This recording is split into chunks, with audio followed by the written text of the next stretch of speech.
Hello everyone.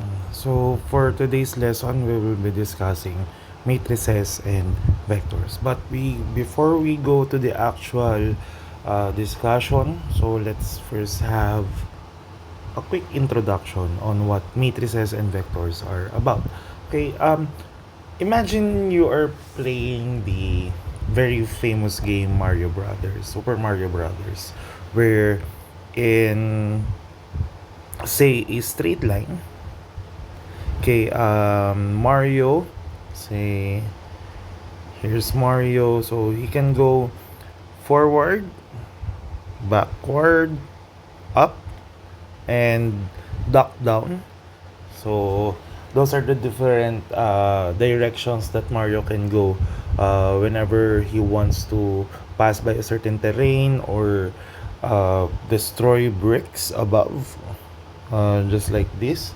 Um, Mario can basically go use this basic directions. Okay, so those directions or the yeah, those directions are what we call vectors.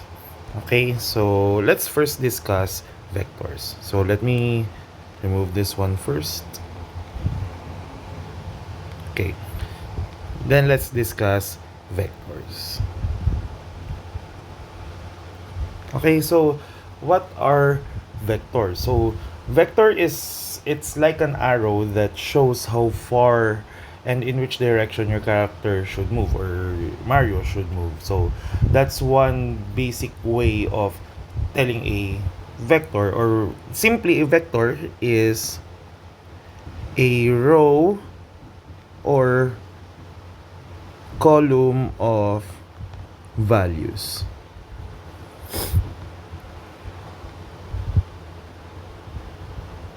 Just like that, values. Okay, so say for example, if Mario goes 3 units to the right, say for example, so we can express that as vector of say 1 1 1. Okay, or if Mario moves 3 units upward, so that say we can express it as 1 1 1 or something like this. So this is the most basic way of telling what a vector is. Now, what is a matrix? Okay, so a matrix, so we can say or tell that a matrix is a collection of vectors organized in rows of or column rows and columns. So it's like say an array or table of values. Okay, so we can express matrix in this manner. So for example, we all know what a table looks like. Say we have this. So we have certain headers. Say for example, this is row column 1, 2, 3. This is row 1, 2, 3.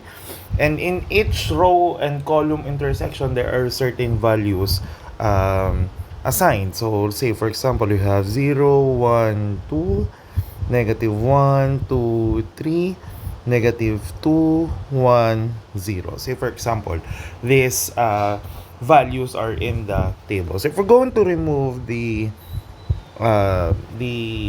headers, okay, and enclose this in a square bracket, okay, this is an example of a matrix. Okay, so essentially again, matrix is an array of table of values, or we can say this as collection of vectors, since we have already discussed what a vector is, okay, organized in rows and columns.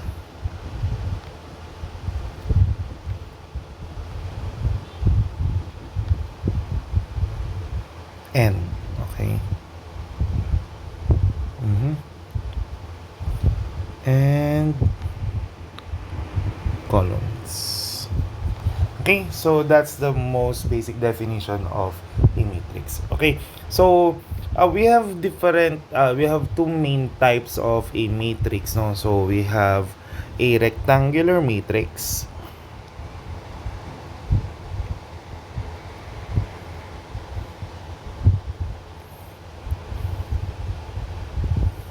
and a square matrix.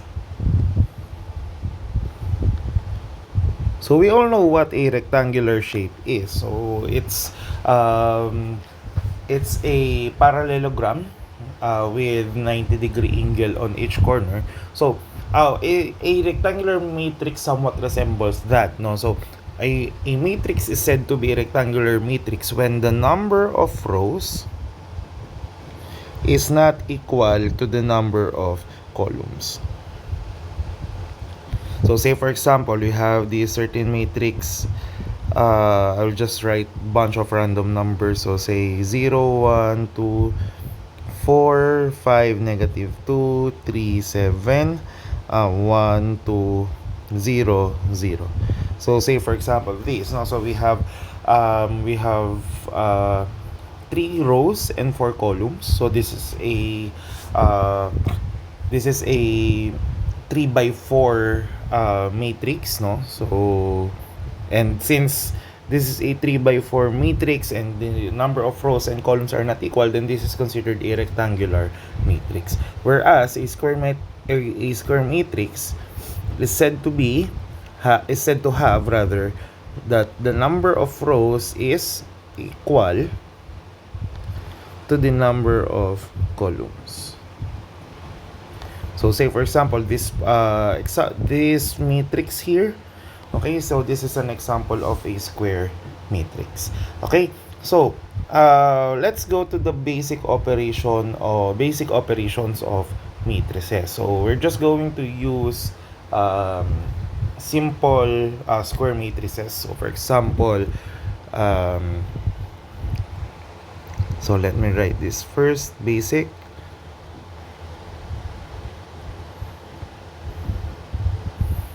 operations of matrices. Okay, so for example, I have this matrix A is equal to, let's start with a 2 by 2 matrix just to make things simple. Okay, so this is my first matrix and this is my second matrix. So we have negative 1, 2, 3, and negative 4. So let's take this example. So we have two matrices, matrix A and matrix B. So we have our first operation. So we have addition and subtraction.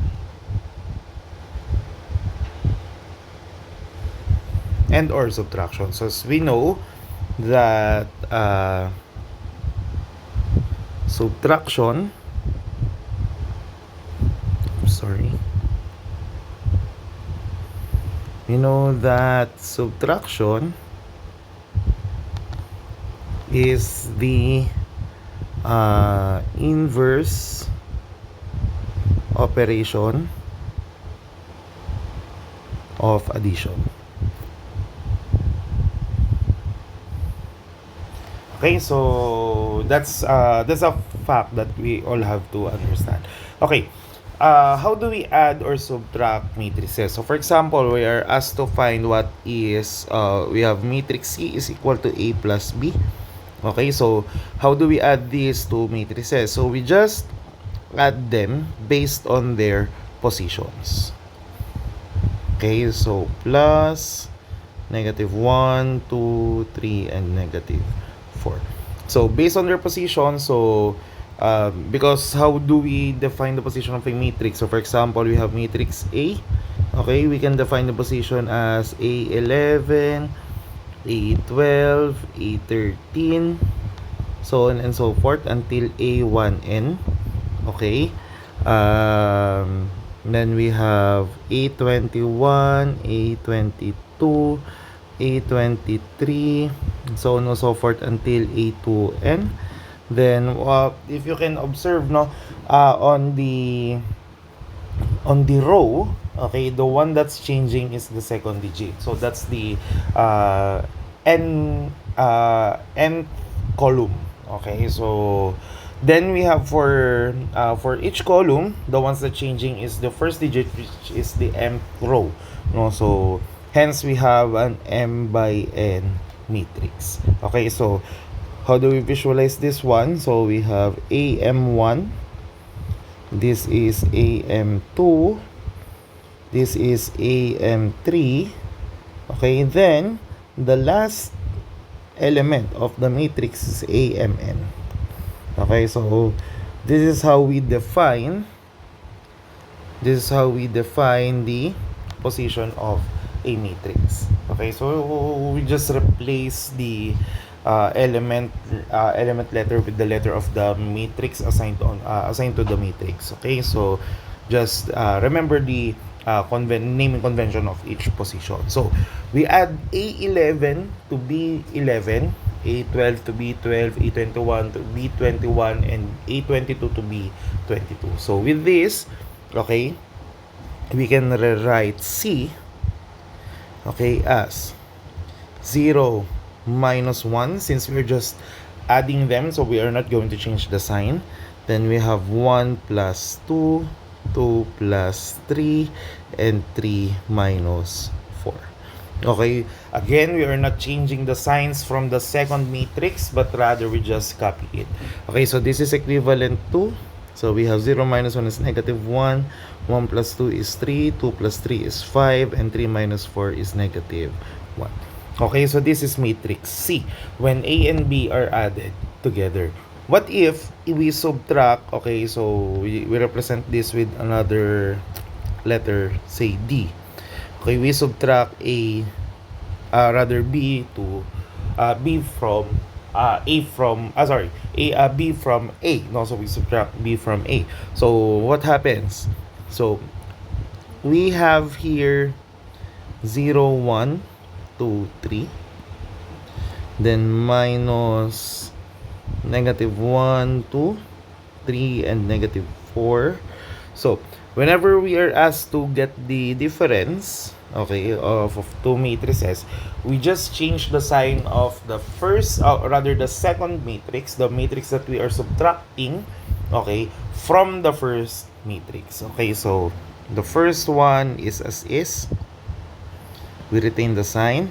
Then we change this to plus and change the signs of the second matrix. Okay, so this is positive 4. So simply we have, okay, 0 plus 1, 1 minus 2, 2 plus, 2 minus 3, and negative 3, we have 3 plus 4. So what's the resulting matrix? So we have 1, negative 1, negative 1, and 7. Okay, so that's how we perform addition and subtraction. Okay, so the next operation that we are going to discuss is what we call scalar multiplication.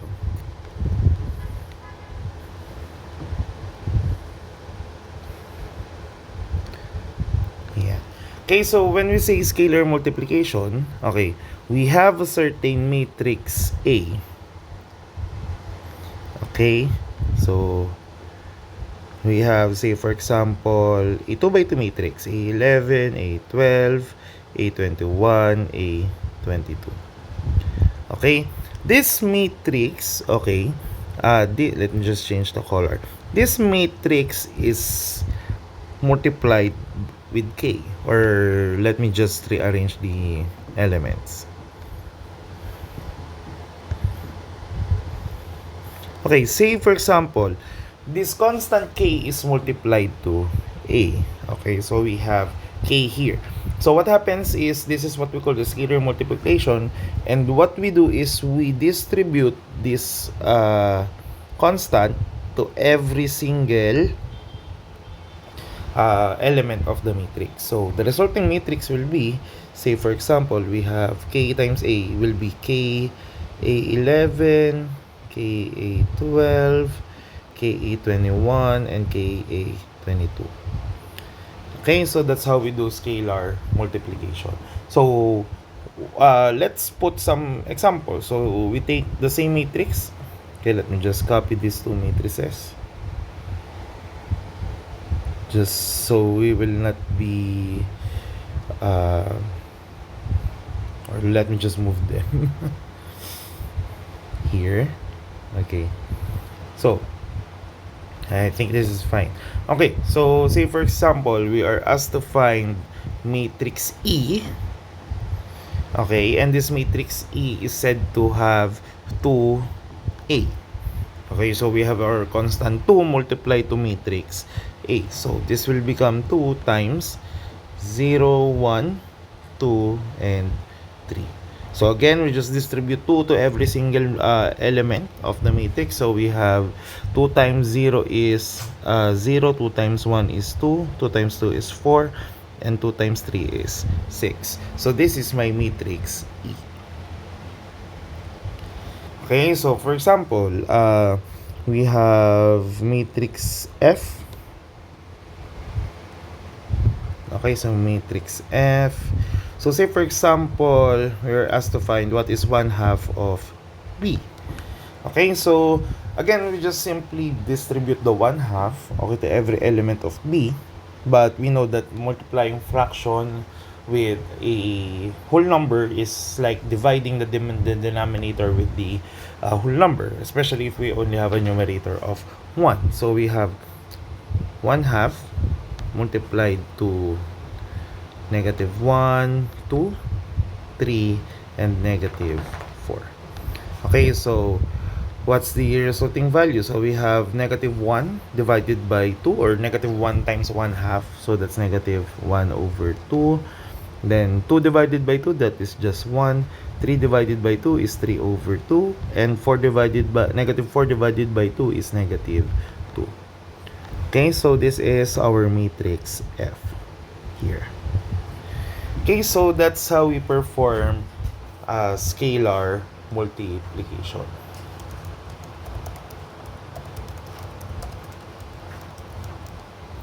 Okay, so the next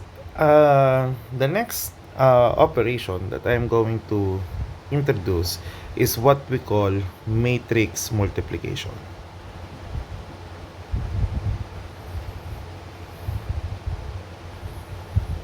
Okay, so what is matrix multiplication? So this time we are multiplying two matrices. No, so let's take the same example. Okay, so again, I will just move this. Sorry, I'm just going to move these values again, just so it's easy for me to see. Okay, so we're asked to find matrix G, and this is equivalent to A times B. Okay, so how do we perform this? So we have here, okay, G would be equal to 0, 1, 2, 3 multiplied to -1, 2, 3, and -4. Okay, so how do we perform the matrix B? The matrix multiplication rather, sorry. So first and foremost, you have to ensure that the number of columns in the first column, or rather in the first matrix, matches the number of rows in the second matrix. So when you say the number of columns, the number of vertical vectors, or column vectors. No, so when we have, let me introduce that concept of row and column vectors. So row vectors, so this is arranged horizontally. And when we say column vectors, this is arranged vertically.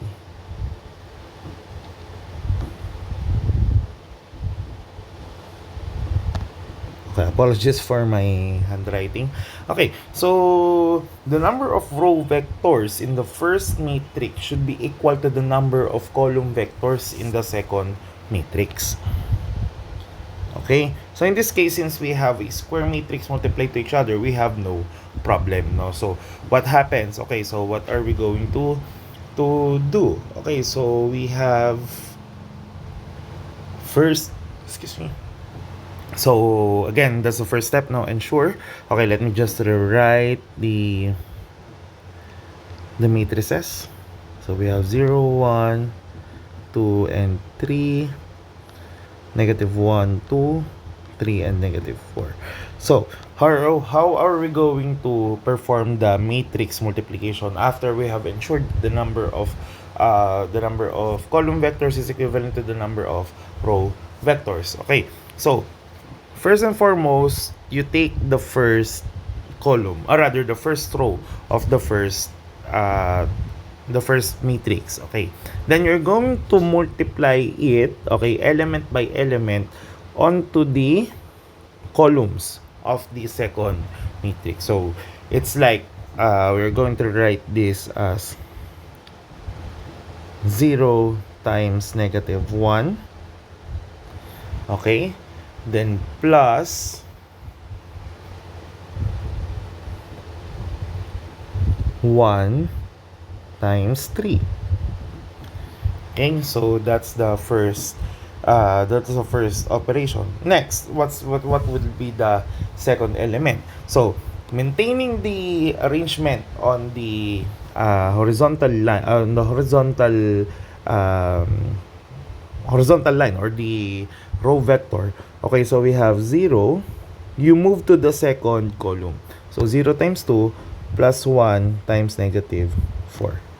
Okay, so this will be the first element, and this will be the second element. Now next, okay, so after after you have multiplied the first row vector to the two column vectors, you proceed with the second row vector here. Okay, this 2, 3. So this 2, 3 is now the new row vector that you're going to multiply on each column vector. Okay, so we have 2 times negative 1 plus 3 times 3. Okay, then for the second element, so we have 2 times 2 plus 3 times negative 4.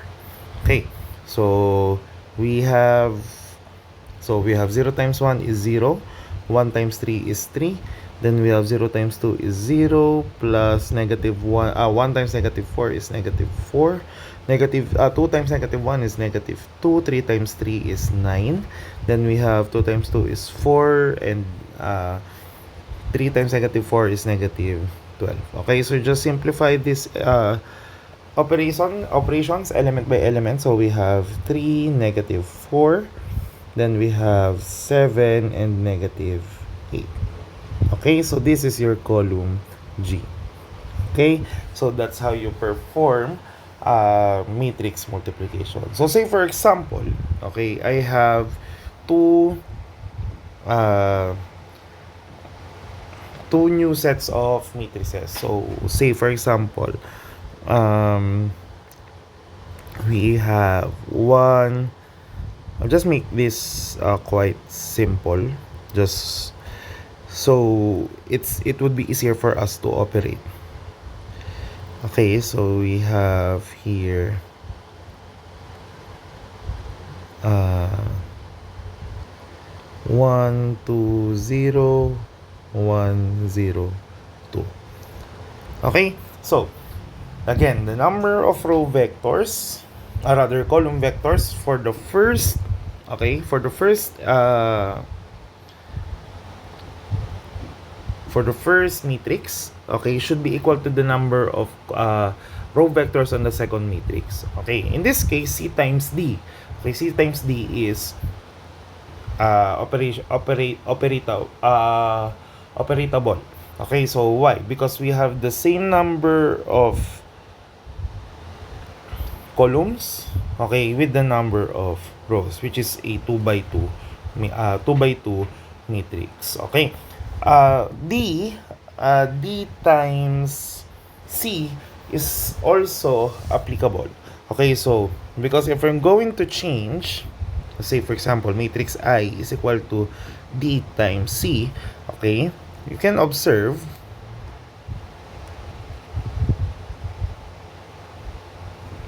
can observe that the number of columns on the first matrix, which is in this case D, is equivalent to the number of rows, okay, for column C. Okay, however, you have to take note that matrix multiplication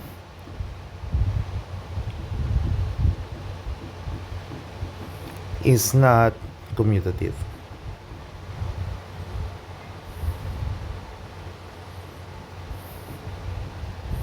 Okay, even though they are both operatable or operationable, okay, they will not yield to the same answer. So let's try this one. No? So we have here C times D. So we have, okay, what are we expecting? So this is a 2 by 2 matrix. Okay, so we have 1 times 1 plus 2 times 2 plus 0 times 0. That's the first element. Then we have 1 times 1, 0 times 2 plus 2 times 0. Next, so we have 2 times 1 plus 1 times 0. Then 2 times 1. Sorry. Wait, where am I looking at? Sorry.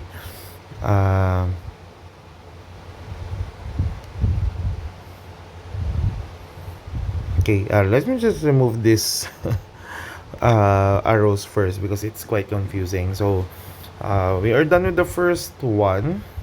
Okay, so this going here and here, so this is already done. Okay, so now we proceed with this. So we have 2 times 1, 1 times 2. Okay, this is more correct. 1 times 0. Then we have 2 times 1 plus 1, 0 times 1 plus 1 times 2. Okay, sorry, got confused for a moment there. So this will yield 2. So we have 1 plus 2 plus 0. Then we have 1 plus 0 plus 0. 4 plus 2 plus 0. Then we have 2 plus 0, 0 plus 2. So this yields 2. Okay, we have 3, 1, 6, and 4. Okay, so this is the answer to H. Okay, how about I? For I, okay, so for I, we have here, so for this operation, okay, so we first have 1 and 1. Okay, this 2, this 3, these 3 row vectors. Okay, the first column vector of D to the 3 column vectors of 3 row vectors of C. So we are expecting a 3 by 3 since we have 3 columns, okay, and 3 rows. So we are expecting 3 by 3 and a 3 by 3 answer here. Okay, so we have 1 times 1 plus 2 times 1. Next, we have 1 times 2 plus 1 times 1. Next, we have 1 times 0 plus 1 times 1. Okay, next, so we have 2 times 1 plus 0 times 1. 2 times 2 plus 0 times 1. Then we have 2 times 0 plus 0 times 1. Then for the last one, so we have 0 times 1 plus 2 times 1. Then we have 0 times 2 plus 2 times 1. 0 times 0 plus 0, 2 times 1. This should be 1. 2 times 1. Okay, so that's the operation for matrix I. Okay, since we are operating D with C. Now we are multiplying D with C. So we have this, the answer. So we have 1 plus 2, 2 plus 1, 0 plus 1, 2 plus 0, 4 plus 0, So we have 0 plus 0 here, 0 plus 2, 0 plus 2, 0 plus 2. Okay, so this is equivalent to 3, 3, 1, 2, 4, 0, 2, 2, and 2. Okay, so as you have observed, CD multiplying C with D yields to a 2 by 2 matrix, while multiplying D with C, okay, yields to a 3 by 3 matrix. Okay, so that's the main difference, okay, between matrix multiplications. So what happens if the number of the number of rows are not equivalent to the number of columns?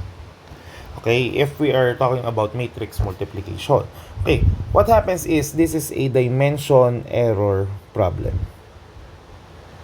Okay, this is the answer. Okay, if you're asked to multiply two matrices without equal number of rows and columns on the first and the second matrix respectively. Okay, the answer is a dimension error, or simply it is undefined. Okay, undefined. So that's how you answer, not zero, not anything, but rather dimensional error or undefined. Okay, so that's the matrix multiplication. Then we have the fourth one. Okay, so this is what we call matrix transposition.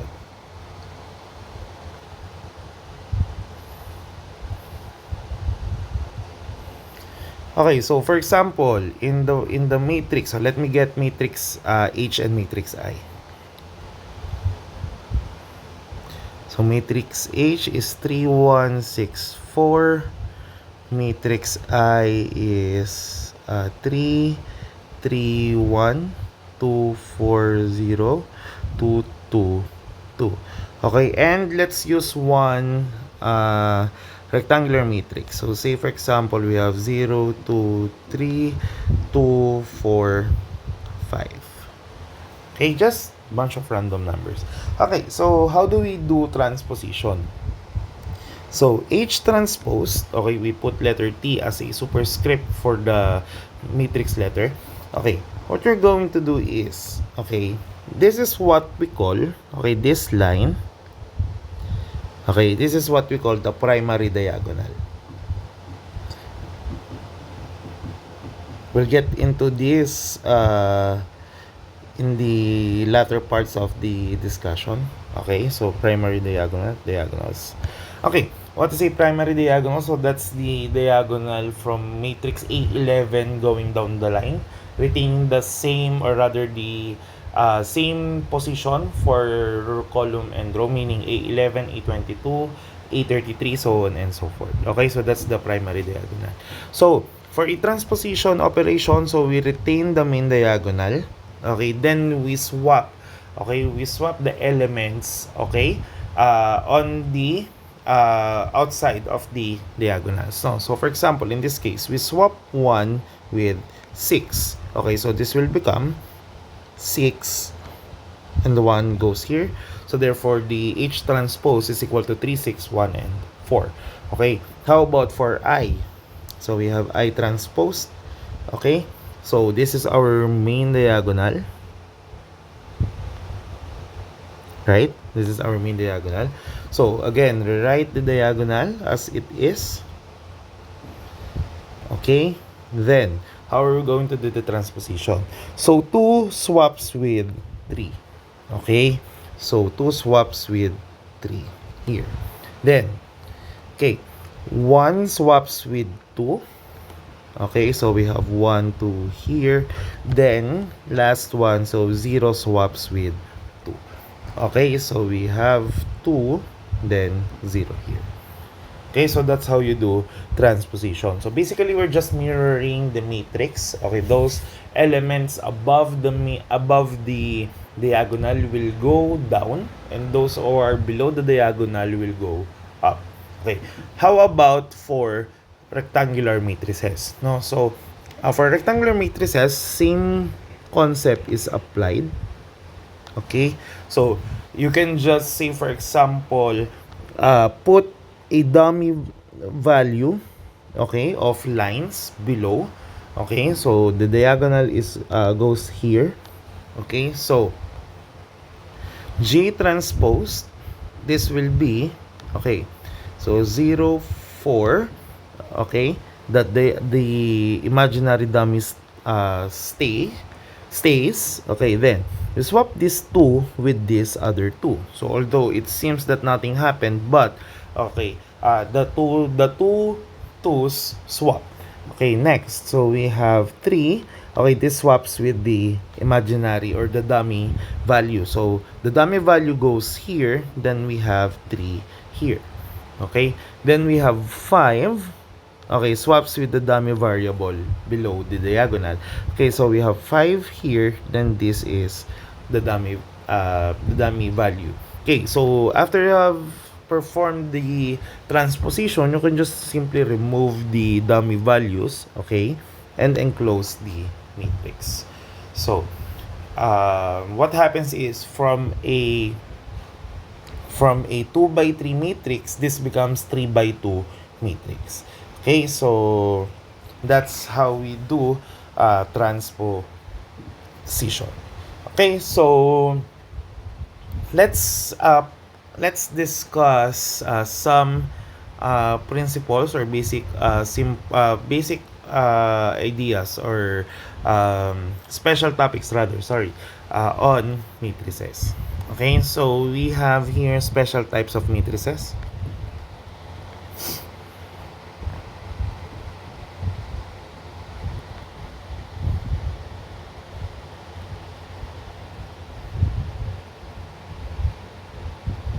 Okay, so what are the different special types of matrices? Since we have already covered the different basic operations of matrix. So first we have what we call the symmetric matrix.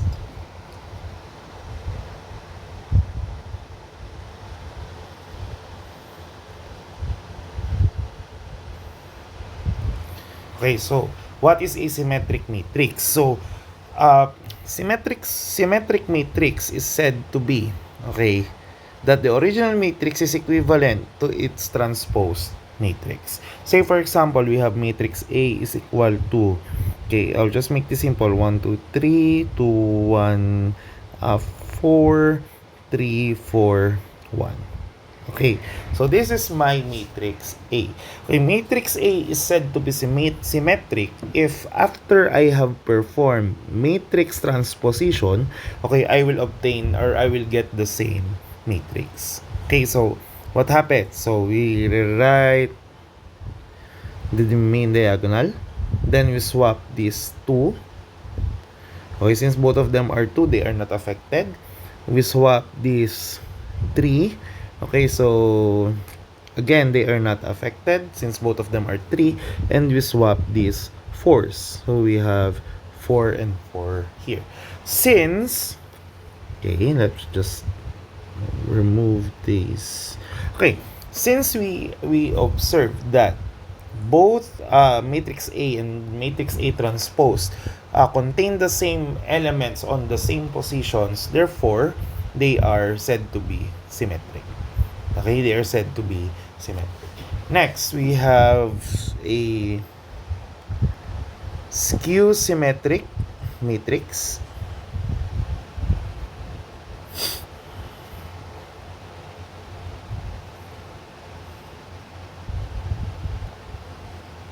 So what is a skew symmetric matrix? So a skew symmetric matrix is said to be, okay, that the negative of a matrix is equivalent to the A transpose of the matrix. Okay, so say for example, we have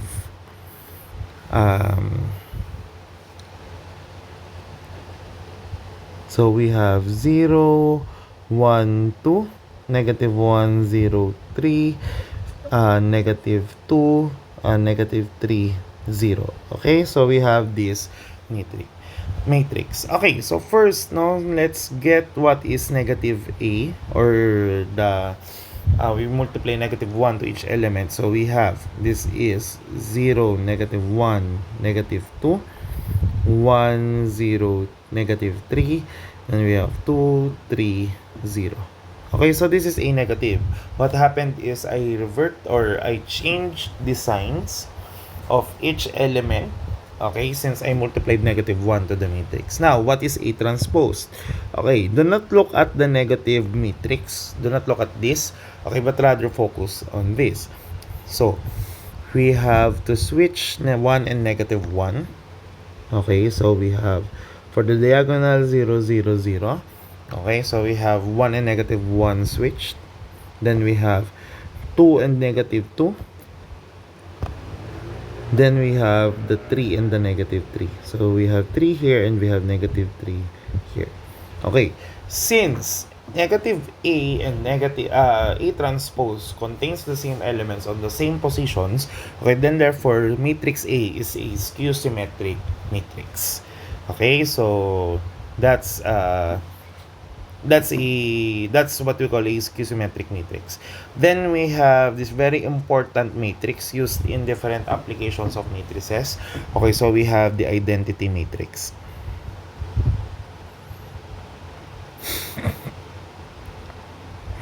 Okay, so what is an identity matrix? No, so identity matrix is a very unique matrix. Okay, this is a square matrix whose diagonal contains 1 and other elements contain 0. Okay, so this is always a square matrix. So we have here I. Okay, identity matrix is denoted by the letter I. So we have 1, 0, 0. Okay, until 0 there. Then we have 0, 1, 0 until 0 there. Then we have 0, 0, 1 until 0. Then each column, okay, you will have 0 at the end except for the last one, which contains 1. Okay, so this is what we call an identity matrix. Okay, so every other element outside the diagonal, the primary diagonal, is 0. Okay, then let's go to triangular matrices. So we have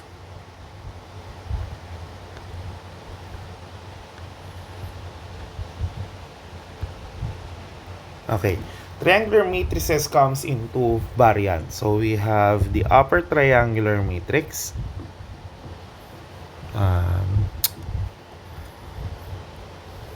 Okay, we have the upper triangular matrix.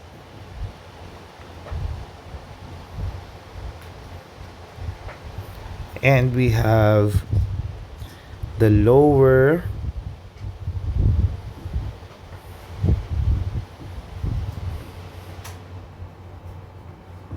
triangular matrix. Okay, so an upper triangular matrix, okay, contains, okay, say we have U, okay, an upper triangular matrix contains elements along the diagonal. So we have U11, U12, U13, okay, so on and so forth until U sub n. Okay, but we have zero as elements on below the primary diagonal. So we have 0, U22, U23, okay, U2n. Then we have 0, 0, U33, so on and so forth until U3n. Okay, until, of course, these zeros, this becomes 0 as well. This is 0 as well, but the diagonal, okay, contains U mn. Okay, but remember that triangular matrices are always square matrices. Okay, so these are, okay, square matrix only.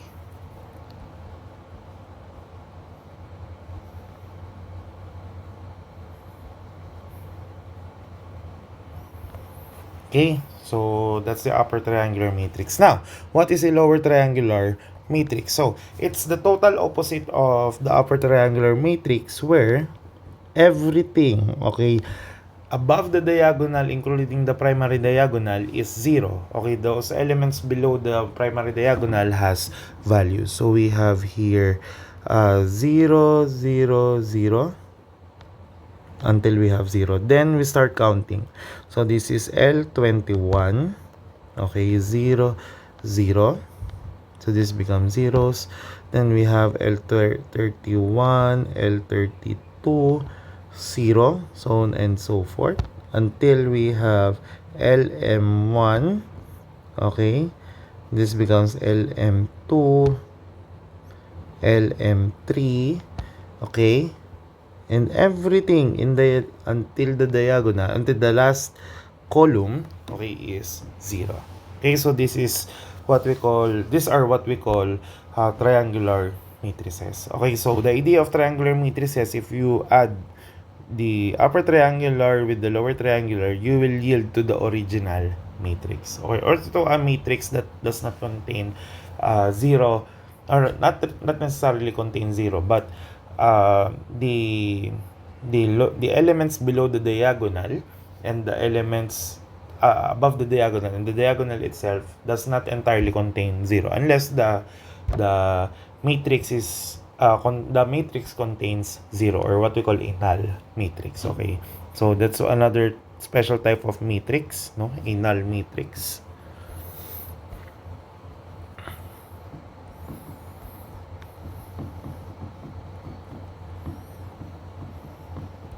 So this is a matrix containing zeros.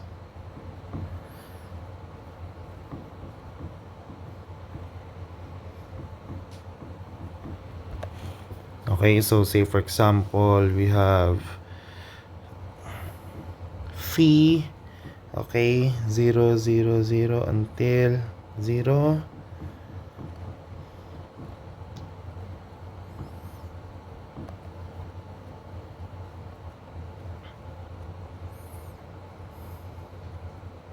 So everything is 0. Okay, so this is what we call a null matrix. Okay, so null matrix are very useful, especially in applied mathematics, no? So whenever we apply or use matrix in other uses or other applications of engineering and mathematics. Okay, so that's the basics. That's the basics of a matrix.